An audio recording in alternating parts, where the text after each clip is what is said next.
আজ আপনাদের নিয়ে যাব পাকিস্তানের এমন এক ফ্যাক্টরিতে যেখানে পুরনো নষ্ট হয়ে যাওয়া এক একটা টায়ারকে নতুন আরেকটা জীবন দেওয়া হয়। হ্যাঁ, পুরাতন টায়ার ফেলে না দিয়ে সেগুলো দিয়ে বানানো হচ্ছে হাজার কোটি টাকা মূল্যের ব্যবহারযোগ্য তেল। টেক ইনসাইডের আজকের পর্বে চলুন দেখে নেওয়া যাক একটা টায়ারের তেলে পরিণত হওয়ার ভিন্নধর্মী এক গল্প।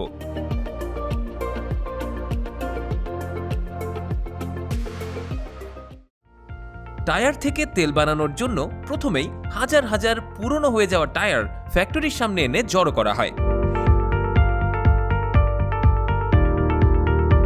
এরপর দক্ষ হাতে খুব সাবধানে বিশেষভাবে বানানো ধারালো স্টিলের পাত দিয়ে প্রতিটা টায়ারের ভেতর থেকে স্টিলের কিংবা লোহার অংশ আলাদা করে ফেলা হয়।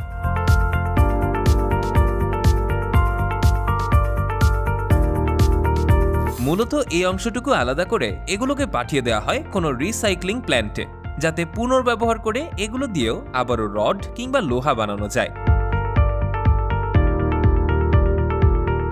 এরপর টায়ারের চারপাশের অংশটুকু গোল করে ঘুরিয়ে কেটে ফেলা হয়। এগুলো কাটা হয় যাতে পরবর্তী ধাপে টায়ারগুলো এক জায়গা থেকে অন্য জায়গায় নেওয়া কিংবা অন্যান্য কাজে বাড়তি ঝামেলা না পোহাতে হয়।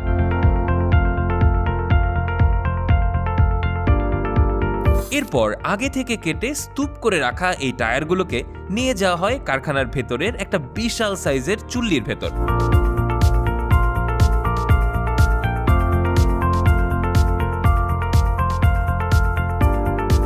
আর একসঙ্গে হাজার হাজার কেটে রাখা টায়ার পুড়ে দিয়ে এই চুলার মুখ আটকে দেওয়া হয়। এরপর চুলার দরজার সাথে লেগে থাকা প্রতিটা স্ক্রু এমনভাবে টাইট দেওয়া হয় যেন ভেতর থেকে এক পরিমাণে বাতাসও লিক না হয়।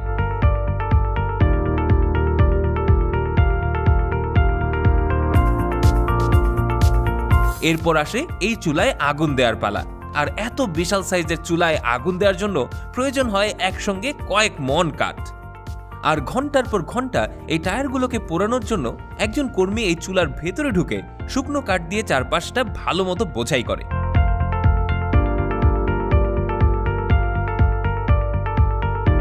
এরপরেই চুলায় আগুন ধরিয়ে অপেক্ষা করার পালা।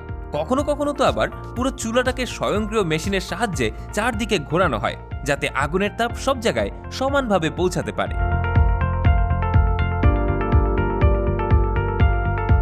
এভাবেই প্রায় 10 থেকে 15 ঘন্টা অক্সিজেন ছাড়াই উচ্চ তাপমাত্রায় টায়ারগুলোকে গরম করা হয়।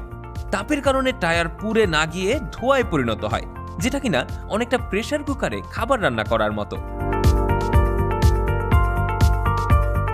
আর এই ধোঁয়া বা বাষ্প পরবর্তীতে ঠান্ডা হয়ে আস্তে আস্তে তা ঘন কালো তেলে পরিণত হয়।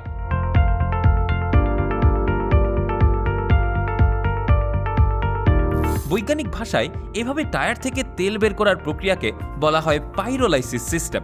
আর এই ঘন কালো তেল মূলত জ্বালানি হিসেবে ব্যবহার করা যায়।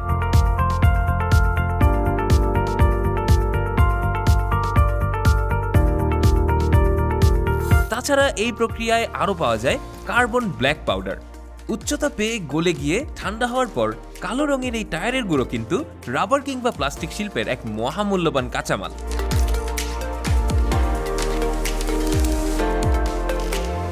সেই সাথে সেই ব্ল্যাক পাউডার নিউজপ্রিন্ট কিংবা ফটোকপি মেশিনের কালি হিসেবেও ব্যবহার করা হয়।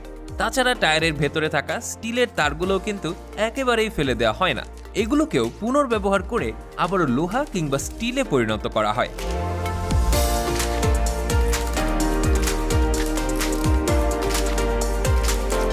টায়ার গলিয়ে যে পোলারাইসিস তেল পাওয়া যায় সেগুলো ইন্ডাস্ট্রিয়াল জ্বালানি কিংবা রিফাইনারিতে কাঁচামাল হিসেবে ব্যাপকভাবে ব্যবহার করা হয়। আর সহজলভ্য হওয়ার কারণে দিনকে দিন এই পোলারাইসিস তেলের চাহিদা কিন্তু লাফিয়ে লাফিয়ে বাড়ছে।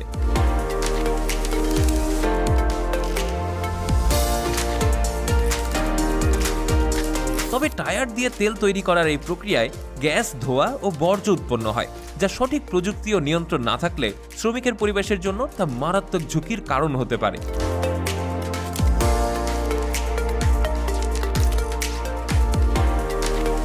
তাছাড়া টায়ার পাইরোলাইসিস কারখানায় কাজ করা শ্রমিকদের জন্য রয়েছে অনেক স্বাস্থ্য ঝুঁকি। এই প্রক্রিয়ায় নির্গত গ্যাস, ধোঁয়া ও বাষ্পে সালফার যৌগ, বেনজিন ও অন্যান্য ক্ষতিকর রাসায়নিক থাকতে পারে, যা দীর্ঘমেয়াদে শ্বাসকষ্ট, ফুসফুসের রোগ সহ নানান জটিল কঠিন রোগের অন্যতম প্রধান কারণ হতে পারে।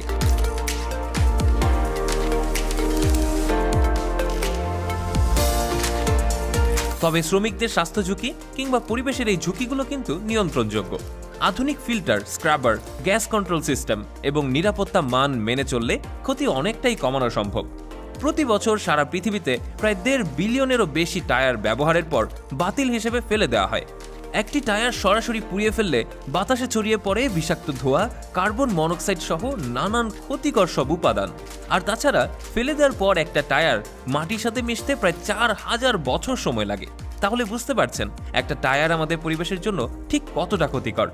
এখন আপনার মনে প্রশ্ন জাগতে পারে, আপনি একটা পুরাতন টায়ার ফেলে রেখে তা দিয়ে পরিবেশ দূষণের পক্ষে দাঁড়াবেন, নাকি পাইরোলাইসিস প্রক্রিয়ায় তা দিয়ে তেল তৈরি করাকে সাপোর্ট করবেন? বাস্তবতা হলো, টায়ার এমনি ফেলে রেখে দূষণ হতে দেওয়ার চেয়ে নিয়ন্ত্রিত ও প্রযুক্তি নির্ভর পাইরোলাইসিস পদ্ধতি তুলনামূলকভাবে ভালো বিকল্প।